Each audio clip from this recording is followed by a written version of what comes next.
Today, I'm going to show you all of my secrets on how I grew 2 different TikTok accounts to over 5,000 subscribers each in under 2 months each time.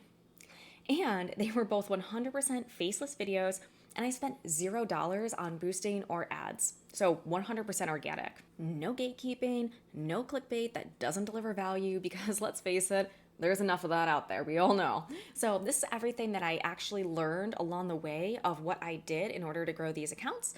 So make sure to stay until the very end because the last tip I find is something that absolutely no one is talking about, and this is really important and it will stop your channel from growing. So get ready to take notes and more importantly, take action. Let's dive right in.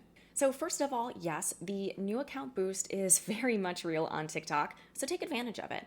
If you are creating a new TikTok account or you're wanting to grow an account you recently created, make sure you are posting consistently in the very beginning for at least the first month of each of these accounts. I was posting no less than twice a day. Most of the time, I was posting 3 times a day. So that's going to show TikTok that you are a real creator, you're serious about growing, and you're going to be putting out content that keeps their users addicted to their app. TikTok loves that, so give them what they want if you want to take advantage of free TikTok traffic, which is why you're here today, right?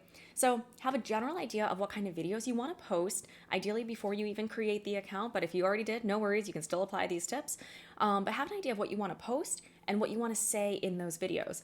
You can use ChatGPT to help you if need be. So I use ChatGPT for different ideas, and I gotta say, it's absolutely fantastic. You'll never run out of ideas with ChatGPT, so if you ever get stuck, instead of getting into that writer's block mode and not posting, just go get a few free ideas and keep posting consistently because that is vital in the beginning.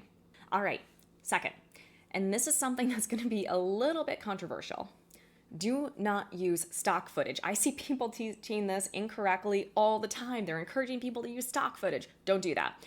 TikTok recognizes when it's a video that's stock footage, and especially if it's been posted before. And other times, even clearing out metadata, even changing the text on the screen, it still recognizes the video and it will not push out those videos. And I state this from personal experience because I actually did this and I tried it. I cleared the metadata on videos and those videos would not get pushed out.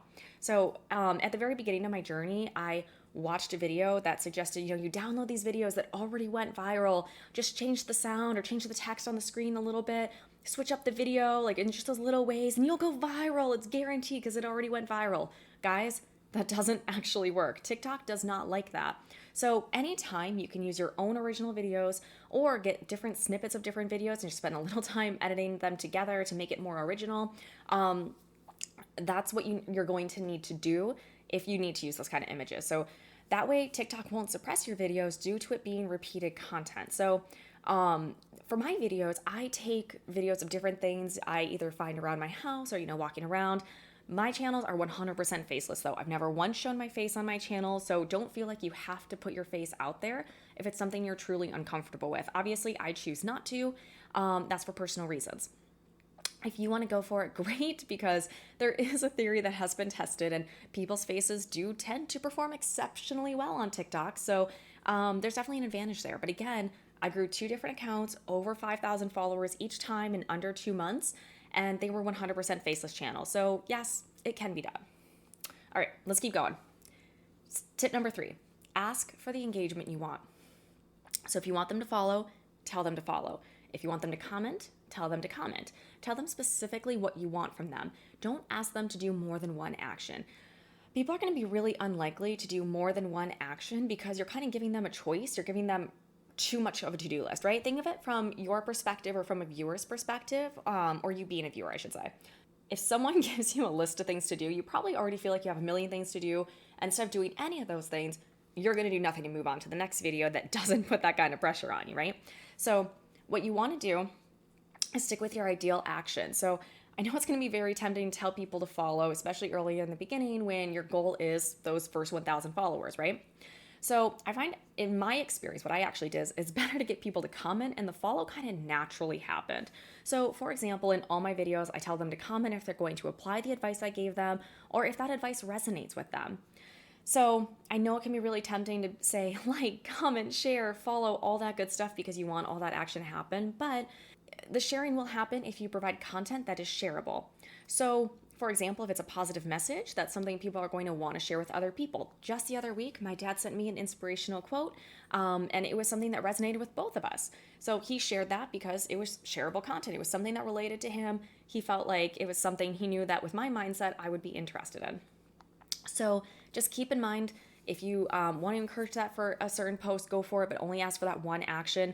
Don't ask them to do all those different actions. If you're going to ask them to follow you, give them a reason to follow you, right? So people are really focused on what they're going to get out of a situation. So give them that information that's going to make the decision easy for them. They shouldn't have to think about it. They're going to be thinking that, and I'm going to give you exactly how to phrase this in a second, but they're going to be thinking, oh, there's value in it for me to follow, so I'm going to follow. And you see how that's guiding the action you want them to take, right? You want to guide them into the action that you want them to take. So, for example, what you can say is, follow for daily tips to transform your life, or follow for daily fitness inspiration, or follow for practical tips that you can use to create your fittest lifestyle or your healthiest lifestyle. The benefit should be on them. What are they going to get out of it? And then they will take the action so they receive the benefit. All right. This last tip is not talked about enough. Now, most of us want to grow an organic following on TikTok because we have some kind of product that we want to sell or something we want to promote, a way to monetize our TikTok account before we hit that 10,000 follower account, right?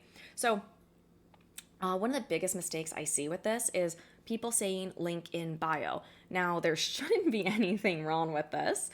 However, TikTok is not a fan of this. And the reason TikTok is not a fan is because they want people to stay on their app. So when they pick up on the words link in bio, that's directing viewers outside their app, and they're not going to push out that video, at least not nearly as often. So there's a couple ways around this, and I'm going to give them to you. First of all, some people will intentionally mistype link in bio. So for example, instead of the letter I in link, they'll put the number 1, and they'll do the same thing for the word bio. So B, number 1, O. So they'll do that instead of the word I again. So that will kind of trip on the algorithm a little bit. So you can certainly give that a try. I've heard people say that is successful for them. I haven't personally tried this one tip, but I have researched it thoroughly, and that's what I found to be the best alternative for most people. You can also just say something like information is in my profile. The algorithm doesn't seem to pick up on that one quite as often for some reason. Or you can say something like get my free training now, or just kind of phrasing it differently so you're not hitting link in bio, because TikTok just hates that. Okay. Now, another quick segue on this is trying to sell too soon. And a lot of people just make the entire TikTok account about trying to get sales. So yes, if you're trying to sell something, of course, you need to talk about it. You need to advertise it. You need to, I'm not saying advertising is ad spend. I'm saying you need to make people aware of what it is you're offering. So it's certainly fine to do this here and there in the account. And I get it. Like, I understand your motivation. The whole point that you're posting, you're being diligent, and you're learning about how to grow on TikTok is so you can sell your product, right? Or your affiliate link, your affiliate product, so you can create a lifestyle of freedom or additional income or whatever it is.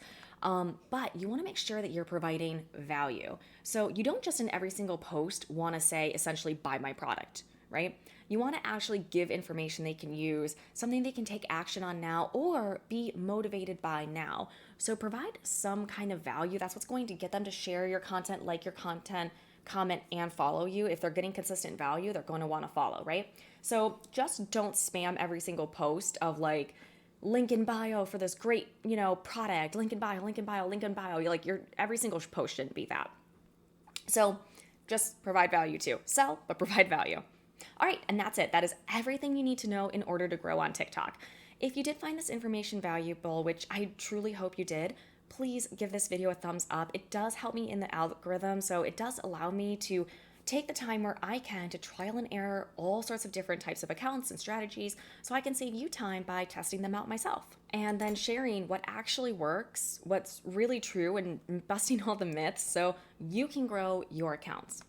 Now, I know in this video I said don't do this on TikTok since you just learned this in the video, but I will at this time invite you to follow this account as well, only if you're interested in getting more videos from someone who's actually trying to provide valuable content that they wish they were able to find on their journey.